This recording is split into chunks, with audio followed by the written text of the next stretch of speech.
こんにちは、ヨーヨーリクリエーションの加藤です。この動画ではトラピーズから入り、スローハンド側でリバースフックを行う技、モアテンションフックやガンショットと呼ばれる技の解説を行っていきます。この技はトラピーズができれば挑戦できる技なので、難しく捉えずにお気軽にチャレンジしてみてください。それでは早速手順の解説をしていきます。最初はトラピーズから入り、ヨーヨーが乗っている糸を親指で下からすくうように取ります。人差し指と親指の間を前後に広げます。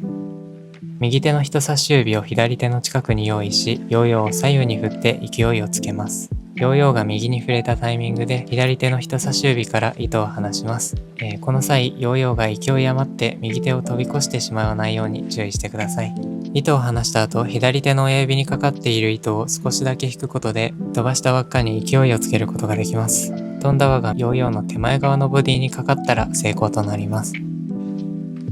ほどくときはヨーヨーを時計回りに大きく回すとトラピーズに戻ることができます。右手の人差し指を当てる位置は左手の近くがおすすめです。図のように左手に近い位置ほど輪の幅が確保できるのがわかると思います。右手の人差し指とヨーヨーの距離はできるだけ近づけてあげると糸にかけやすくなります。ここからはよくある失敗例を紹介していきます。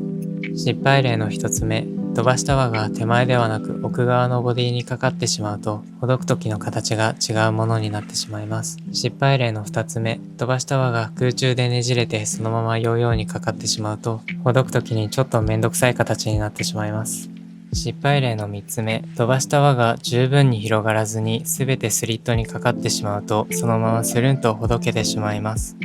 これらのミスは紐の状態が原因であることが大半なので、しっかりとより調節をして、なるべく新しい紐で練習するようにしましょ